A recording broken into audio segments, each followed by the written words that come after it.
If you're like me, you are tired of trying to find jeans that fit right no matter your build and still look good. Introducing the newest sponsor of the Double Doing podcast, Sweat Tailor, a premium menswear brand that is defining a new kind of casual. I started wearing Sweat Tailor and I am blown away by how comfortable and affordable the clothes are. And of course, they look great. My favorite is the all-in pants. It's a 5-pocket pant that feels like sweats but look way better. Thoughtfully tailored and unbelievably stretchy. From jackets and pants to joggers and hoodies, Sweat Tailor's designs are made to seamlessly fit into your life, moving from runway to office, office to drinks, and drinks to wherever the night takes you. Specializing in casual wear for men, pieces are designed with comfort and versatility in mind for your everyday. Use promo code BDEEGST, that is BDEEGST, for 25% off. That again is BDEEGST for 25% off your order at sweattailor.com. And welcome back to another episode of Double Doing Podcast. My name is Brenden D. Thanks so much for tuning in today. We're talking strictly Philadelphia Eagles. We're going to recap the Eagles' 31-17 victory over the Miami Dolphins. They've improved to 6-1. We're going to touch on some trade deadline stuff a little to the end, maybe zoom out a little bit on this team. But we'll start with the Dolphins. No one else to do with them. My man, my friend, Mr. Thomas Petersen, back from a vacation in Portugal, which is why we weren't on the mic last week, but we were back and ready to go. Thomas, how are things? How was your vacation? Give us the details. I think it was a pretty good week to take, just a week off from talking football after that Jets game. I think that was we chose the right week. It's a much better week to talk about Eagles right now. It was funny. I could tell you were missing like being involved in the Eagles stuff because you DM'd me a lot on your vacation. It was a lot of Eagles questions, which was, I love it, but like it was, I could tell like you were sniffing to get back. I needed to get some thoughts out. Yeah. I love it, man. You said you watched the game in an Uber, right, or something like that? Like you weren't able to watch it at a bar. The Jets game, right? So yeah. Basically, it was just a terrible experience all around. We didn't really get to do anything cool with that. It was disappointing in every facet that day. Well, the Eagles rebounded, like we said, 31-17 victory over the Miami Dolphins on Sunday Night Football in the Kelly Green jerseys. Let's start with the Kelly Greens. How did it feel for you? It was everything I could have wanted, could have imagined. I thought AJ Brown specifically, just like the coolest looking player in the Kelly Green jersey. I thought it hit. I thought it hit perfectly. For some reason, I don't know why, but Boston Scott. Yeah, so I watched the game with my close friend Jason, who's also an Eagles fan, and he right at the beginning of the game, they're showing Boston Scott get the first kick return. He's like, yeah, Boston Scott looks so cool. I'm like, you know what? Like you're kind of right there. Yeah, he I don't know what it was. I think it's because both Boston and AJ, they're kind of they're muscular, kind of thick build. So they really, they fill out the uniform as well. And probably that's what it was. I mean, it's not like Devontae Smith, for example, didn't look good in it, but yeah, it just had a different. It hit different with Boston and AJ, and of course it was great to see. It was great to see some of the guys like Jason Kelsey and Lane Johnson, some of those old guys who are probably nearing the end. They just look good in that as well. Remind me, do they have another game in Kelly Green this year? They have one more. Is it Buffalo? It might be Buffalo. Is there a limit to how many times they can wear it? Yeah. So, when will the Eagles wear Kelly Green? I'm sorry, I was just Googling it. So they have 2 games this year. There was announced beforehand. I think it was announced in May, I believe, right? Week 12 is going to be the next one. Week 12, I think that's Bills, right? Yeah, Buffalo. Yeah, you're right. Yeah, so against the Bills. That's pretty cool. Those are 2 pretty cool games that they're doing it for.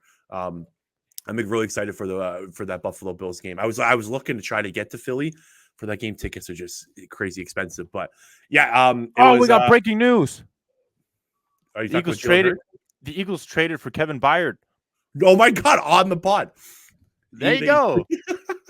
Let's go. Well, I guess that trade talk you wanted to do. Oh my God! So it's literally 3:45 minutes in, and okay, well, we have to talk about this now. Well, let's put the Dolphins game aside. Screw the Dolphins. They're just a bunch of whiny guys anyway. They won the penalties. You want the quick recap of the Dolphins game? Eagles defense rocks 10 points. The Dolphins are a bunch of whiners. The only reason the Eagles didn't have a penalty in this game is because Dolphins offset penalties throughout the entire time. The brotherly shove is unmatched. Nick Sirianni said it the best. If everybody could do it, everybody would do it. They can. Eagles are unmatched in that. AJ Brown is the best receiver in the league right now. He is a franchise legend already, just in terms of breaking records, shattering dreams. Yeah, he is terrific. Jalen Hurts, we need to talk a little bit about that after the Kevin Byard stuff. But yeah, there you go. That's the Miami Dolphins breakdown. This is wild. Has this ever happened to us on the podcast? Like No. where I don't remember. I don't recall ever getting like a live reaction to something like this. So there's no details on the trade yet. All we have is that the Eagles have traded for safety Kevin Byard. We're gonna try to keep you posted as the podcast goes on the conversation and All-pro whatnot. safety Kevin Byard, that is. Yes. What do you instant reactions to this? What do you make of this? I mean, he's the guy I wanted.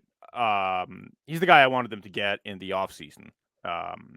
And there was so much going on about his contract situation. He wanted a new situation than the Titans. He didn't have a market. Safety market was just rough in general for everybody. We saw that with our very own who left in safety as well, left in the free agency market as well. So Kevin Byard couldn't get what he wanted. He ended up reworking his deal with the Titans to stay there. But it's yeah, I think it's a really good fit. Naturally, he knows AJ Brown. He's a really physical guy. He's a smart safety. He's been around. Eagles right now, their safety situation has been all over the place. I mean, they've started 4-5 different safety combinations despite only having 4 guys on the team. Mm-hmm. Reed Blankenship and Justin Evans and Terrell Edmonds. Then Terrell Edmonds and Sidney Reed Blankenship. Then Sidney Brown, Reed Blankenship, and then Sidney Brown and Terrell Edmonds. I think it's been 5 combinations so far. They 5 combinations in 7 games. That's terrible. And then you've had injuries to James Bradbury. You've had Darius Slay miss sometimes. Avonte Maddox is out. The whole secondary has been, I mean, just an entire comedy show. And I think you really said it the best throughout the game. We texted back and forth during the game. You said, I mean, give Desai some pieces, man. I mean, give this man some stability. Like they needed to add the safety here. Like this is a huge upgrade. Like now you get to drop in Kevin Byard over Terrell Edmonds. Let's get real here, Thomas. Terrell Edmonds was the worst player on this defense last week, and just since he's been a starting safety, he's I wouldn't say unplayable, but he's almost at that route. Like I think he allowed 4 catches on 4 targets. I think he was the leading Eagles defender in coverage. The Dolphins targeted him quite a bit in that football game. So like just being able to drop Kevin Byard in there instead of Terrell Edmonds is just a massive upgrade. I just want to give a little bit of a background on Kevin Byard if people don't exactly know who he is. So he was a 3rd round pick from the Titans in 2016. He's been with the Titans ever since. He's a 2-time first team All-Pro in 2017 and in 2021, 2-time Pro Bowler in those years. He was the co-interception leader in the NFL in 2017. He signed a 2nd contract in Tennessee. So he's been there, like I said, since he was drafted in 2016 there. He's been one of the better safeties in the NFL. Last year, he had 108 total tackles, 4 interceptions, 6 passes defended. So he led the team in tackles and interceptions. This is a very good football player that the Eagles just added. Yeah, and it's not like he's shown any signs of regression. I mean, in 2020, 2021, in his entire career, he's been playing over 1,000 snaps each and every single season. He's been extremely durable. He's a big time leader. He only just turned 30. Mm-hmm. He's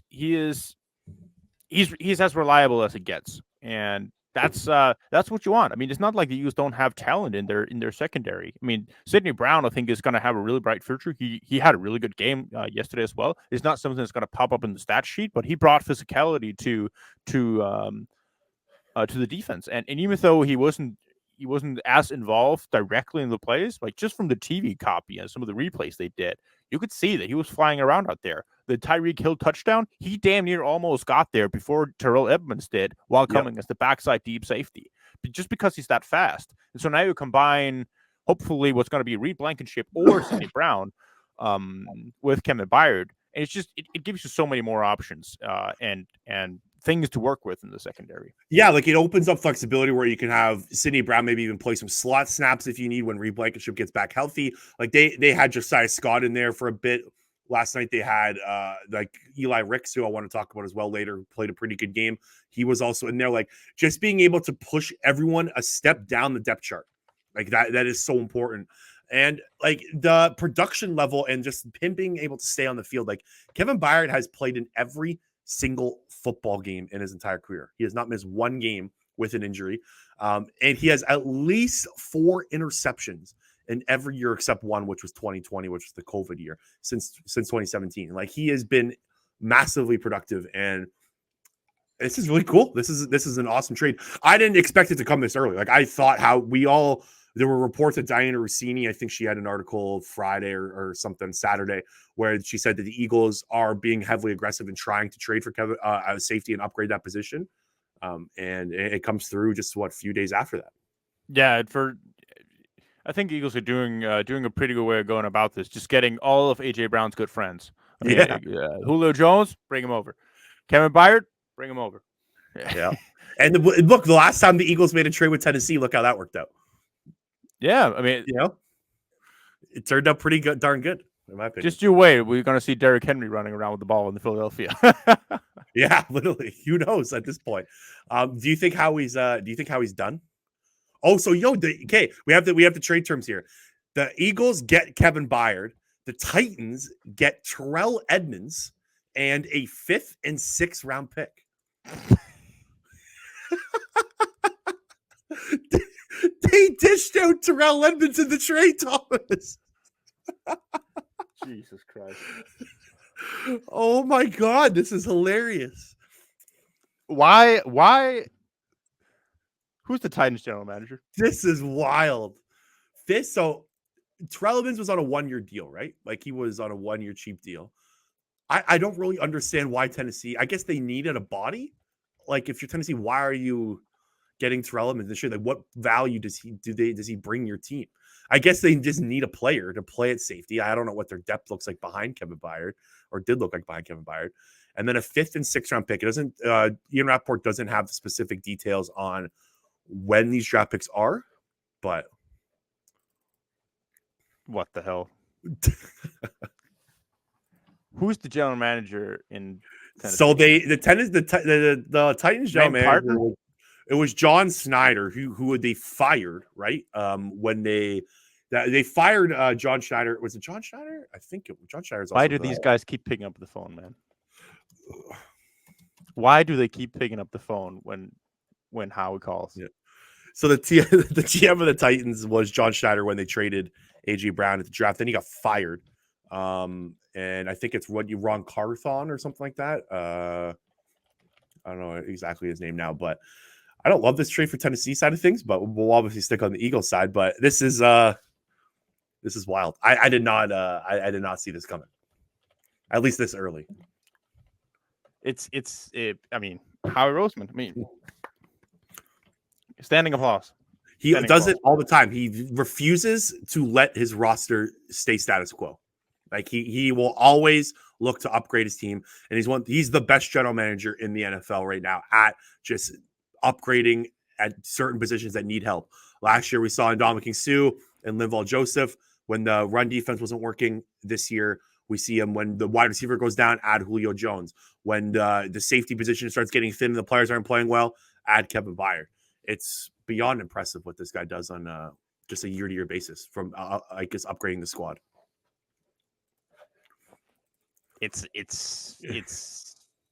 They take the worst player on their defense, a couple of useless picks, and they get an all-pro safety just like that.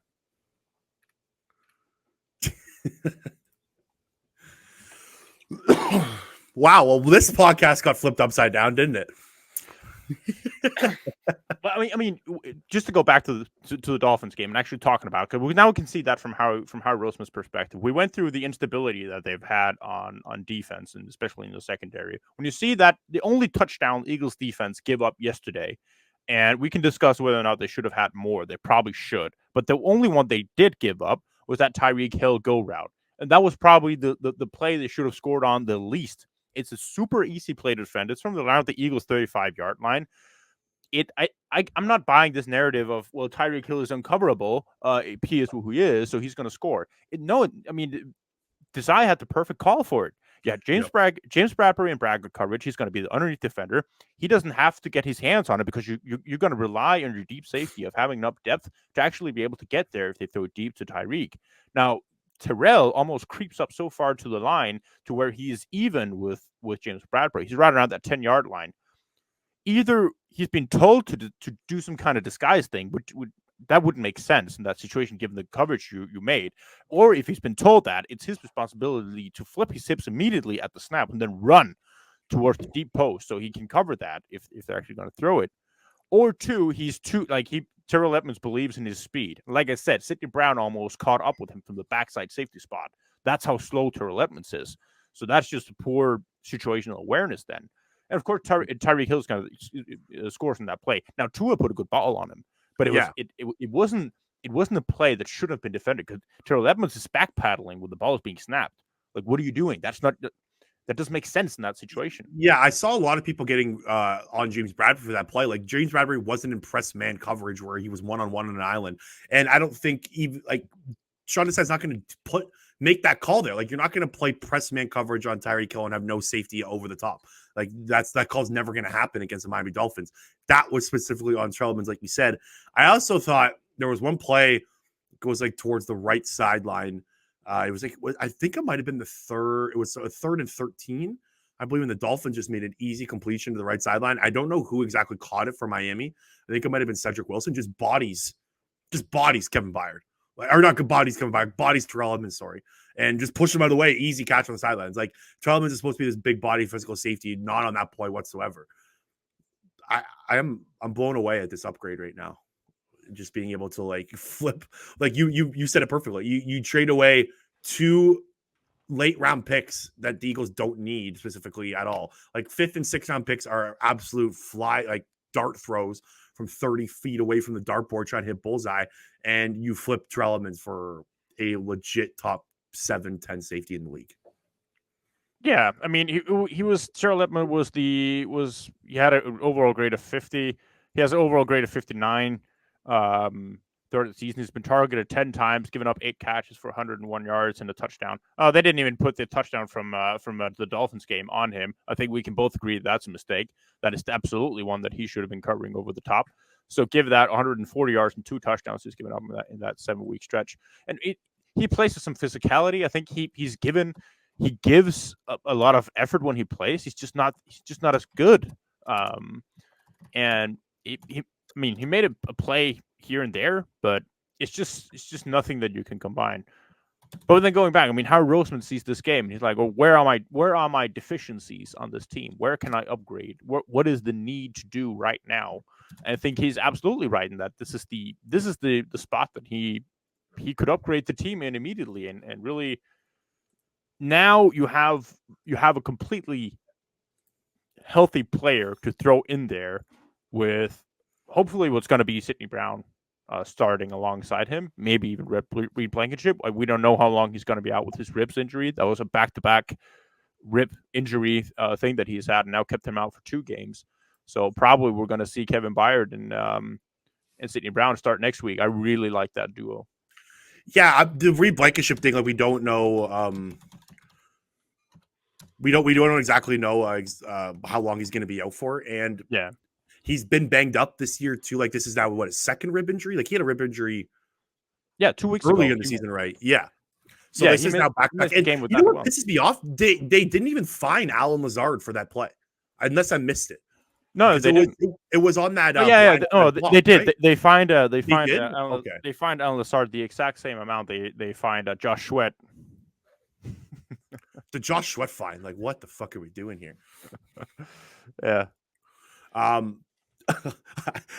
This podcast got so I don't even know what direction to turn it in. Now, do we have anything more on Kevin Byard? I guess is what Tom Pelissero actually just had a report on just the salary aspects of it. I'm just going to read it out here.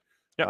So The Titans paid Kevin Byard $7 million of his $11 million compensation for 2023 and a signing bonus as part of his revised deal back in July. So what happened was earlier this offseason, the Titans asked Kevin Byard for a pay cut, and Kevin Byard said that's not happening.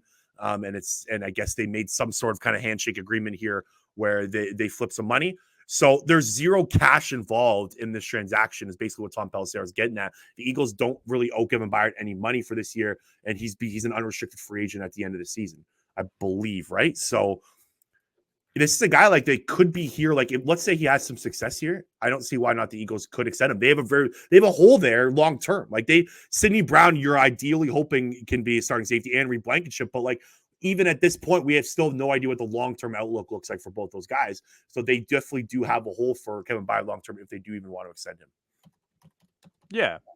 And I think Byard has a real interest in, at this point in his career, of playing for a team with stability and with a high level that he can rely on for multiple years. I think at this point he's earned the money that he wants. Now, obviously, he wanted more money playing for Tennessee. That changes when you're winning. Winning changes everything.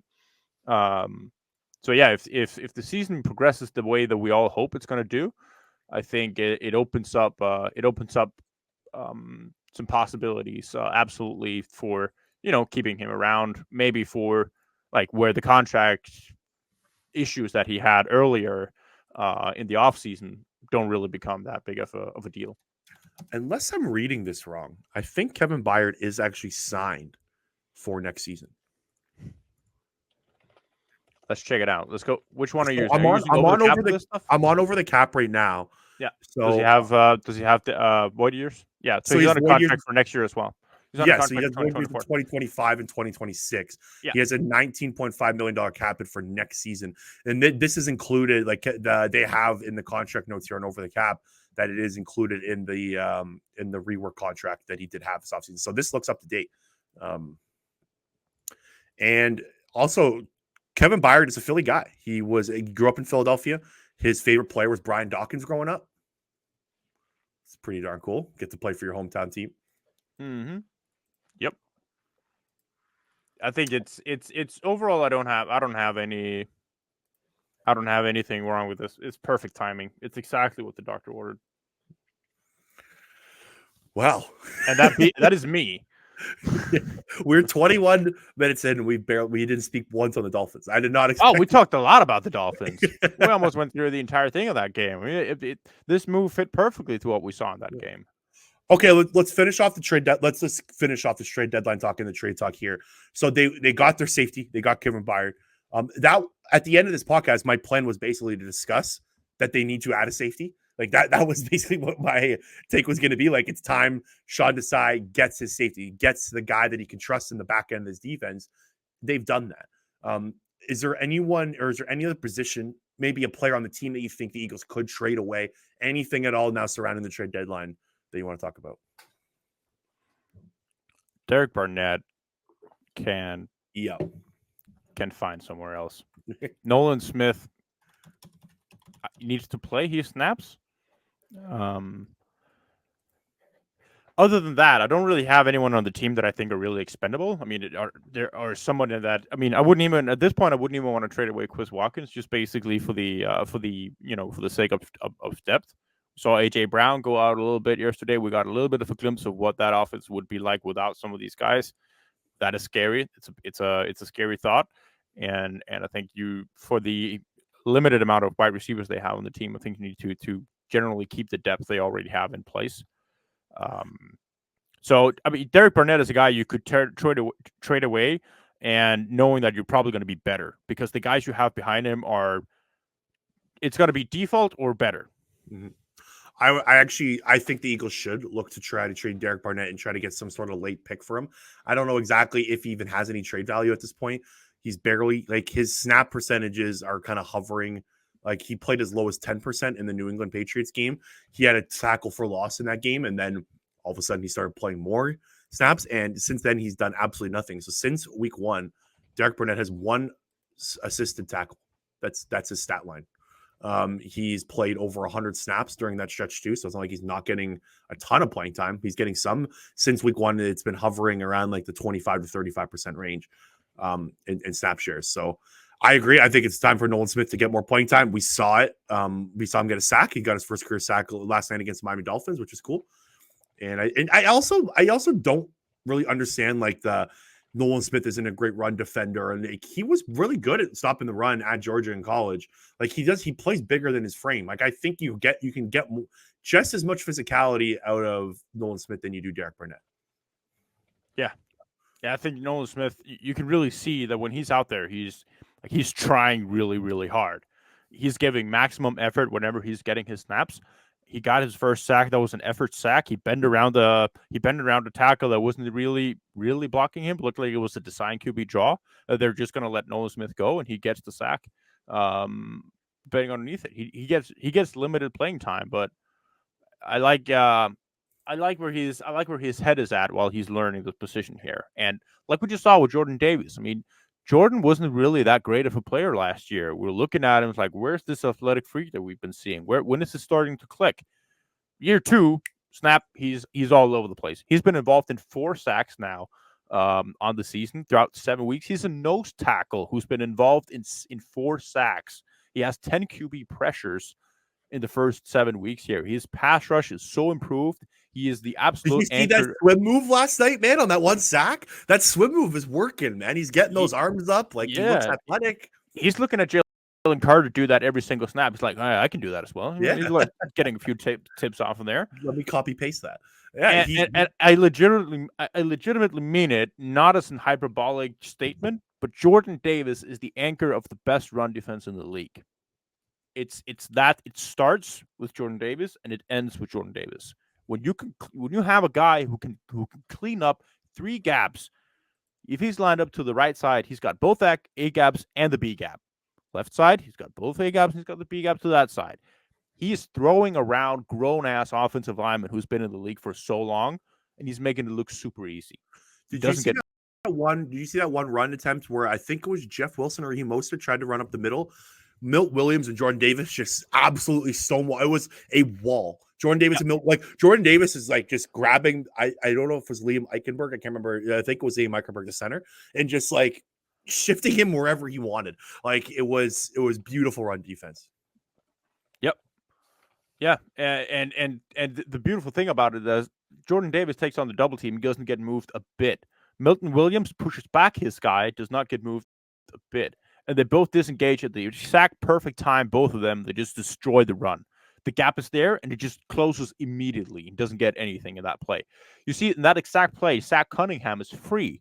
There's nobody blocking him, but he's just not needed. He's standing there 2 yards behind the whole thing, looking at it. It's like, well, nice job, guys. And you have linebackers they're not doing anything in the run game because they don't have to. The Double Doink podcast today is sponsored by Manscaped, who has taken a step up from Halloween to bring your face the cleanest shave it's ever seen.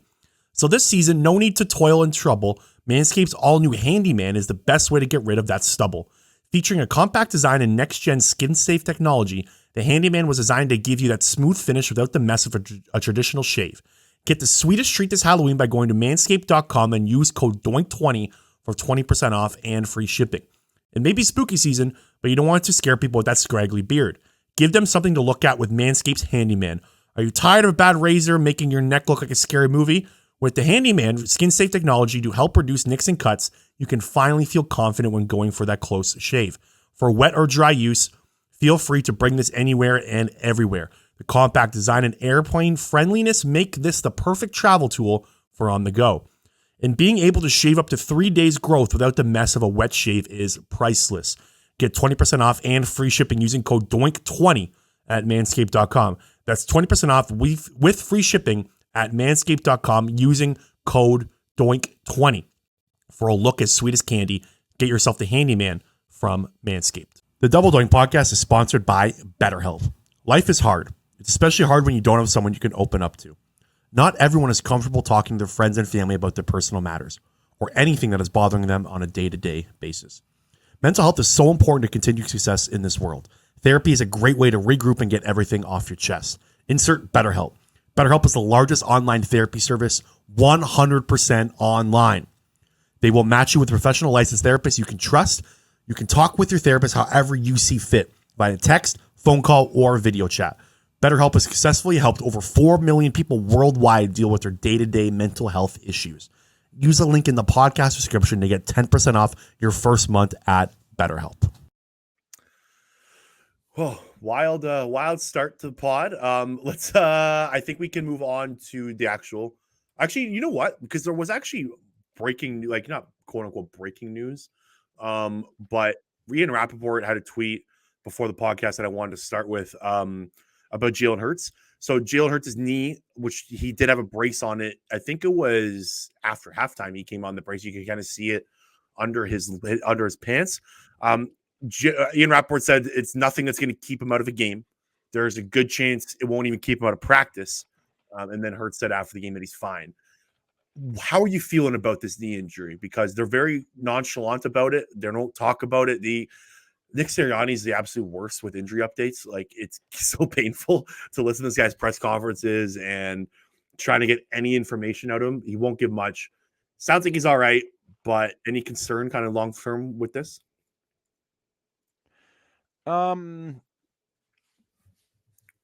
Not with the injury in itself, because we saw him scramble around after he threw his pick six. The ensuing drive, he's running around out there for 20 yards, and he's sliding down. He's still maneuvering around the pocket and looking capable of playing, and stepping around the pocket, stepping into his throws, all that stuff.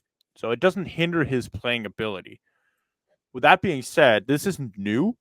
We've talked about this for a couple weeks now, that he just doesn't look the same when he's running.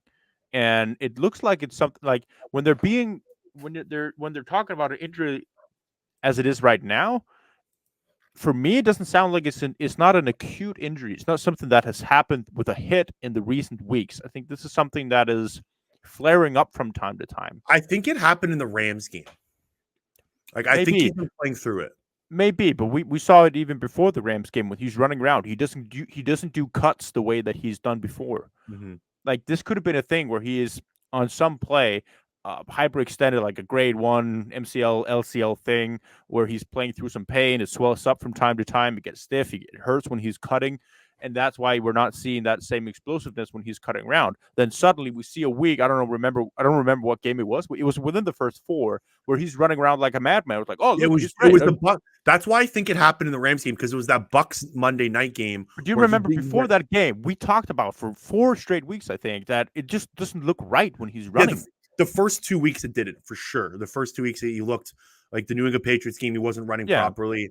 I think this is something they've known for a long time. That's why they're being nonchalant about it, because it's something that, it's old news for them. We haven't heard about it. We can see it. He looks hindered, but it's old news for the Eagles organization. That's why it's like, we know this thing. It goes up and down.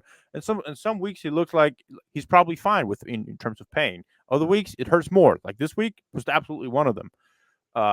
Where I'm concerned is that if you have a quarterback with those injuries, why the hell do you keep running QB draws?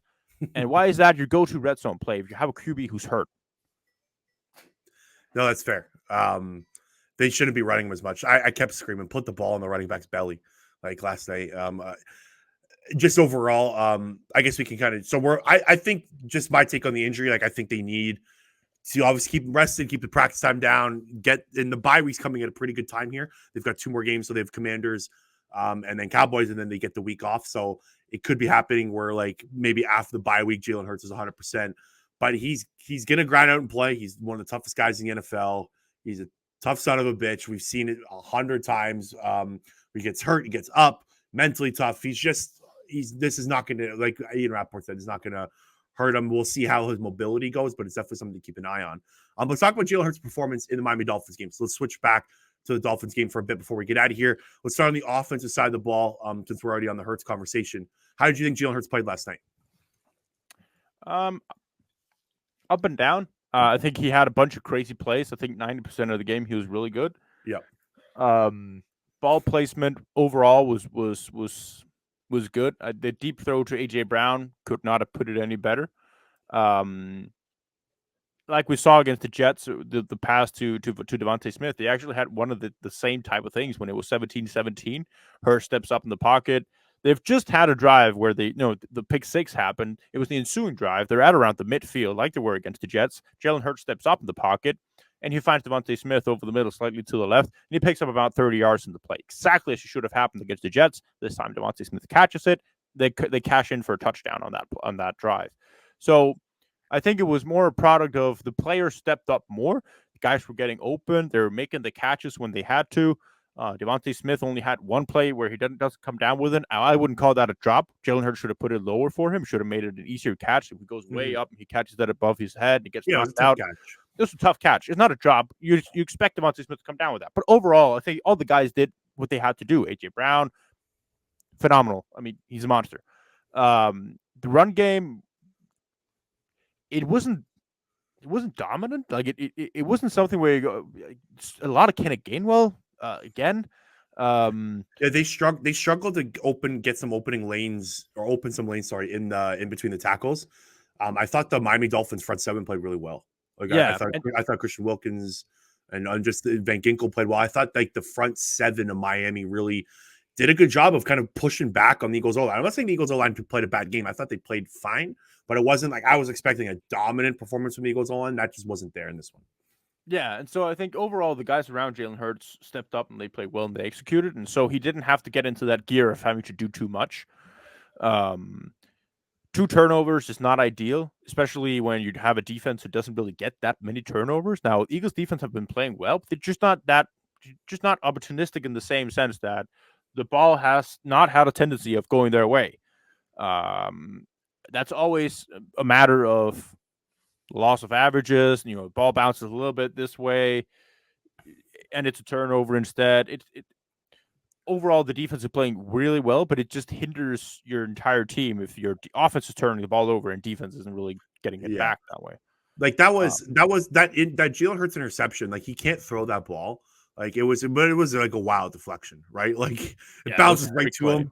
Like it happened in the Jets game too with the Dallas Goedert interception where the ball just fucking finds a defender. Like it's off a tip pass. Like the Eagles are almost one of my takeaways from the Eagles through 6 weeks is it's almost like they're playing like they did last year, but they're unlucky in certain spots. Like the fumble luck, the turnover luck is not there with them right now. And that's something they had last year. Like they weren't turning like Hurts already has more turnovers, I believe, this year than he did last year through 6 games. I could be wrong on that one. I think that's true. I think he only had 6 interceptions last year. He's already at 7 or 8 now. I think I don't know how many fumbles he had, but even if he doesn't have the same or more, it's pretty close. And that if that changes, like if you're able to get Jalen Hurts to hold on the ball better and just be a little more like safe with the ball like he was last year, this offense has even a higher ceiling than it already does. And like how this offense has been really good. Like they're top 5 in basically every single analytical metric you can look at right now. Success rate, EPA per play. I think they're top 5 in points per game, yards per game. Except turnovers. Except for turnovers. That's the one difference from last year to this year. And I know the play calling gets a lot of heat. I thought Brian Johnson actually called a pretty solid game yesterday. I didn't like the first red zone drive at all. There were 3 straight run plays. I think it was 2 quarterback runs in that one sequence. They ended up kicking a field goal to start the football game. I really didn't like that sequence. Other than that, I thought he was pretty creative. I really like that screen pass at Dallas Goedert on that blitz. I don't know if Jalen Hurts checked to that or not. That could be the case. But I thought that was a great time in that timely play call. In that situation. I liked taking the deep shot to A.J. Brown, the double move there at that time in the game. Like that was a really big play. You really wanted to get a chunk yardage gain in that situation, and he did that. I thought Brian Johnson held his own. He's been getting a lot of criticism, a lot of heat from the Eagles media. He's even getting national media some attention as well. I thought it was a nice bounce back performance for him. So overall, like I think it's literally just the turnovers right now the Eagles need to stop. That is number one, the biggest problem with the offense. And I know like you can attribute to Brian Johnson's play calling sometimes, but like again, a lot of these like the DeAndre Swift fumble, that shit happens. The 2 deflected passes, 1 Jets game, 1 Dolphins game. Like there's just little things that are going down that are accumulating to big things that are hampering the offense. And I don't think that's sticky over a year period. Like they're going through their lumps, and I think you'll start to see the turnovers drop as the season goes down. Yeah, I think you're right. I don't know how much leeway Jalen Hurts has in the red zone in terms of changing the plays. Mm-hmm. But I would say it's between the 20s. Brian Johnson had called a good game. The red zone is still. It was fine. Like they made it work. They got touchdowns this week instead of field goals for the most part. I'm still super curious why we see a 2nd and 9 kind of game will run and then followed right after by Jalen Hurts QB draw on 3rd and 8. It's just and if it's Jalen Hurts changing the play because they've allowed him to and he sees something and he checks into it. Now obviously that's not the fault of Brian Johnson. And so when I just have that red zone series, so to say, where that was mind-boggling. But if that's Jalen Hurts checking the plays, naturally that doesn't go against Brian Johnson. But it's still it's a terrible sequence, and it just shouldn't happen, especially after 7 weeks. Yeah, like they need to get during the bye week, and even like now in Cowboys week, heading into that, they need to really focus on the red zone offense, because if they can get that going, like it takes this offense to a whole nother level. The one thing is too is like last year they weren't a big passing red zone offense. Like you saw that with Jalen Hurts' touchdown numbers, he didn't have like that many very high numbers there. Like they are a run first team in the red zone, which I think ideally is fine. But the run game has also not been there, and it's hampering the passing game. Like it's kind of since the run game is not there, it's collapsing the red zone passing game as well. Like they just need to kind of get on the same page and get that run game going. Because like Miles Sanders had how many rushing touchdowns last year? Jalen Hurts had how many rushing touchdowns last year? Like that was their bread and butter. Was just when we got inside the 20, we're just gonna overpower. But also I think it kind of goes down to like last year they had more success Jalen Hurts running the ball in the red zone. Yes, that's fair. And it goes back to what we just talked about. He's obviously not well running the ball. Why the fuck do you keep trying that? I mean, why do you keep going read option and QB draws and all this bullshit? Give the ball out to your great players. AJ Brown, more slants, more drags. Just get the ball to even shit. Let him stay throwing the ball. He'll probably truck down the DB and get you 5 to 10 yards, and he maybe even score. It doesn't have to be that hard. I really like they got a touchdown this game here in the red zone where they just throw a simple slant to AJ Brown. He breaks 2 tackles and he scores. Yeah, they ran that play all the time last year. It's that in-breaking route with AJ Brown, and you have Dallas Goedert on kind of that deep, not like a deep, it was about a 15-yard kind of corner post. And it worked all the time in the red zone last year. They had Dallas Goedert on it all the time. They hit AJ Brown. They do RPOs off it. Like it almost felt like last night they kind of got back to the bread and butter that worked for them in 2022. Like I was texting you during the week, and I said one of the biggest takeaways I had from the Jets game was just the lack of RPOs that were working. Like they couldn't you get anything going in the RPO game against the Jets. They actually got away from it too after Devonta Smith's drop. Like heading into that game against the Dolphins, I don't have the adjusted stats, but they were getting 97 yards on RPOs in 2022 per game, only 47 heading into week 6 in 2023. So like their RPO game is basically slashed in half. And that was, again, their bread and butter last year with Jalen Hurts holding onto the ball, Miles Sanders keeping it, and AJ Brown coming in, or Dallas Goedert on an out route. Like they killed teams with the RPO game, and that is still they did a pretty good job of it last night, but it's still not there, and that will come, in my opinion. But just little shit with the offense, like little stuff I'm noticing. Another thing I really noticed from this game, Thomas, I don't know if you did, they were really good at empty yesterday. Like the empty formation was like was huge for them. Like empty was a cheat code for the Eagles in 2022. Like the teams couldn't stop it. And this year it has not been the same at all. I think they're like 70% less EPA on empty formations this year than last year. And in this game, like when Jalen Hurts on no play action passes from empty, 16 to 18 for 1 touchdown. There you go. Yeah. Can we agree Titans are the mate you have in fantasy who just ruins it for everybody? Like he's the guy who just keeps trading his best players to one of his friends, and they just create a superpower team. I'm having a hard time focusing on like Miami Dolphins after this straight. Yeah. I agree. I don't know what they're doing. I don't know why they couldn't get more for Kevin Byard here. Like, I don't understand the addition of Terrell Edmonds here. What I don't get what the need is for. Maybe I think you're right that it's probably just a body thing. Yeah. Maybe So maybe it's the Eagles who are like, well, I mean, if they keep Terrell Edmonds around, they're gonna have too many guys because when Justin Evans comes back, I mean, then what? Yeah, you're gonna have five. You're gonna keep a roster spot for Terrell Edmonds, and you don't really have the spot to do so. That's fair. And yeah, like after last night, he's unplayable. He's unplayable. He was the worst player on the defense by far. Yeah.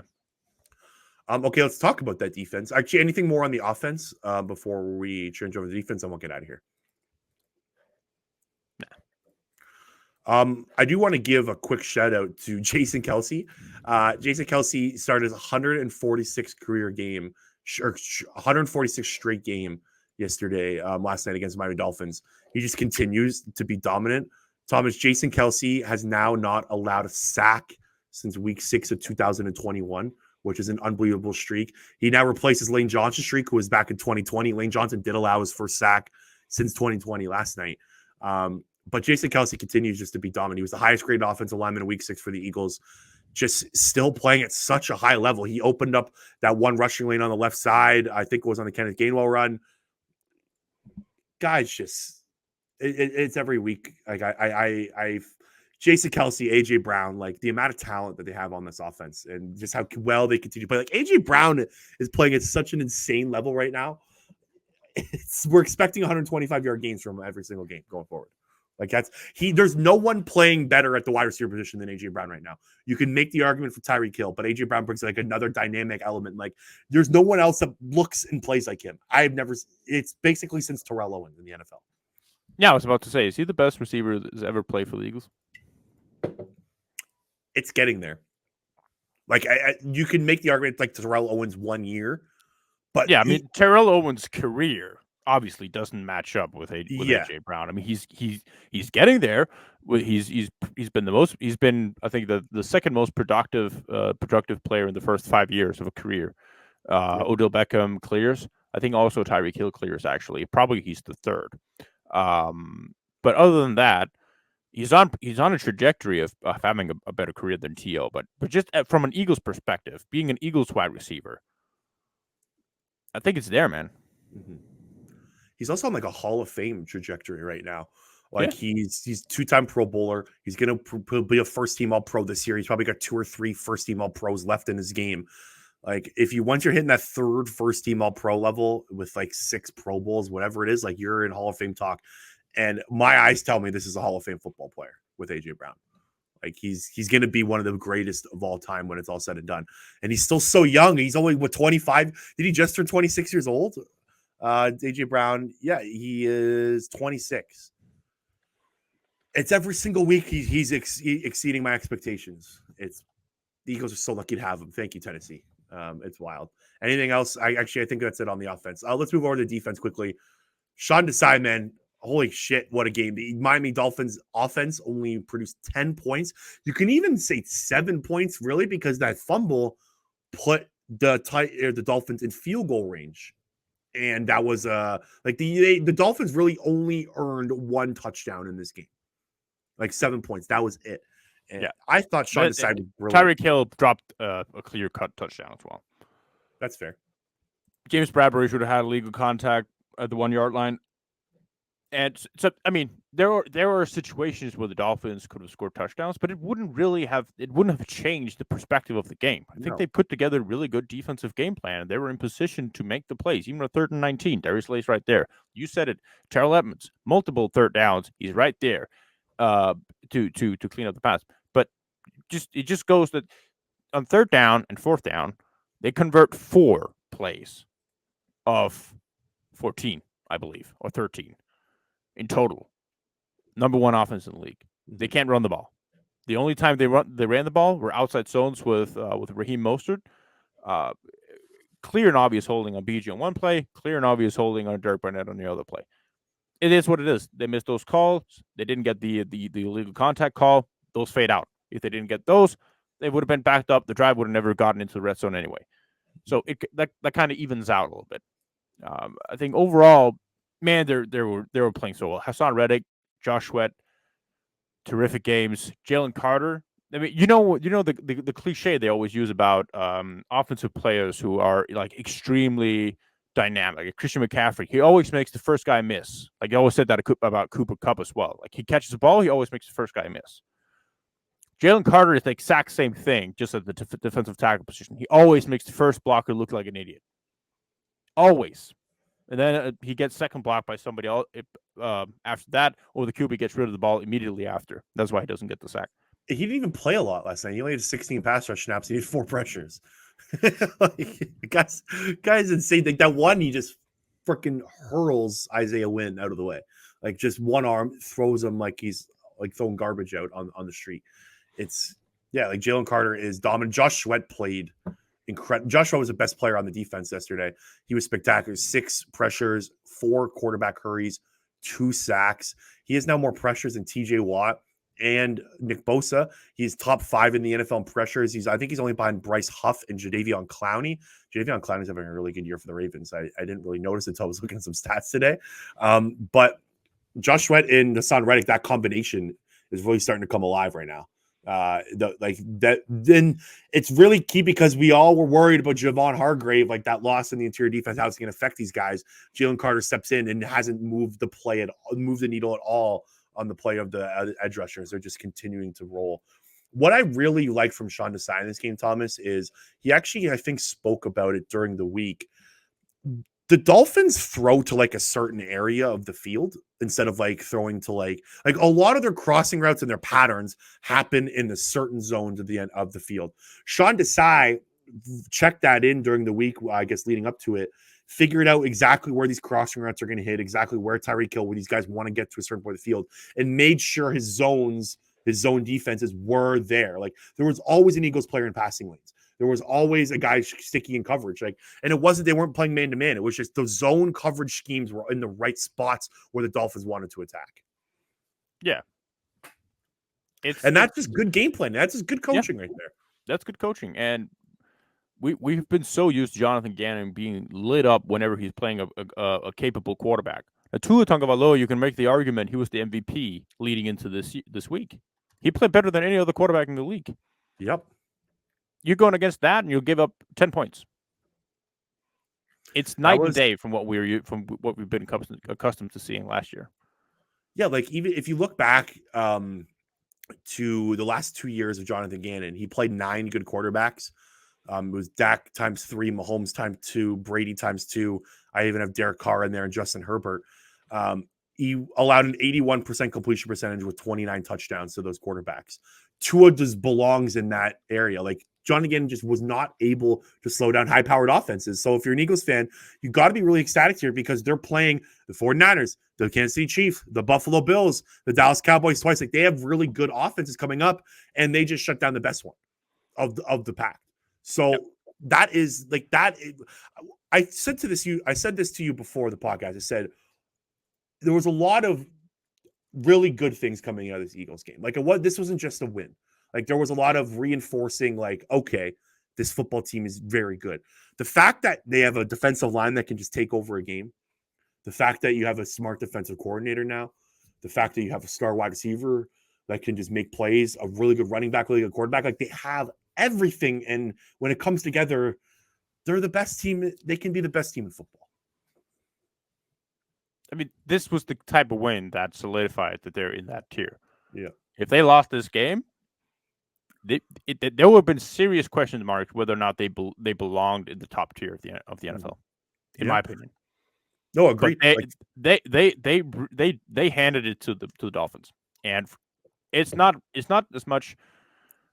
It doesn't go against the Dolphins. They're a really, really good team. I mean, that is one of the most explosive offenses we've ever seen. And the Eagles were flat out better. Like everyone's complaining with the penalties. 6 of the 10 penalties the Dolphins had were offside penalties. Like line up in the right spot. Like, you know what I mean? Like little stuff like that. Like the Eagles were just flat out the better team for all 60 minutes. All right. Anything else, man? We're 51 minutes in. Wild episode. Yeah, good one. Productive. Yeah, that was crazy, man. We killed two birds with one stone. We got the Kevin Byard deal. We got the Miami Dolphins recap game. Thomas and I will be back at some point, maybe before the Commanders game or after that. We'll figure it out. But thanks so much for tuning in, guys. Really appreciate it. Sorry for not being around last week, but Thomas was on vacation. It was good to have a nice little break. We got the rest of the season to talk Eagles for you. Make sure to check out our sponsors, BetterHelp, Manscaped, and Sweat Taylor. Make sure to subscribe to the channel if you haven't already on YouTube, Apple, Spotify, wherever you listen to your podcasts, you name it, we are there. Any Breaking the Birds videos coming up that you want to plug in quickly? That's going to be videos this week. There's going to be a bunch of them. Who are you looking at? We're going to go D-line. Absolutely. Nice. Little Josh Sweat action? Maybe. Well, make sure to follow and check out Thomas's YouTube channel, Breaking the Birds. It's the best in the business for Eagles tape, and we will talk to you later.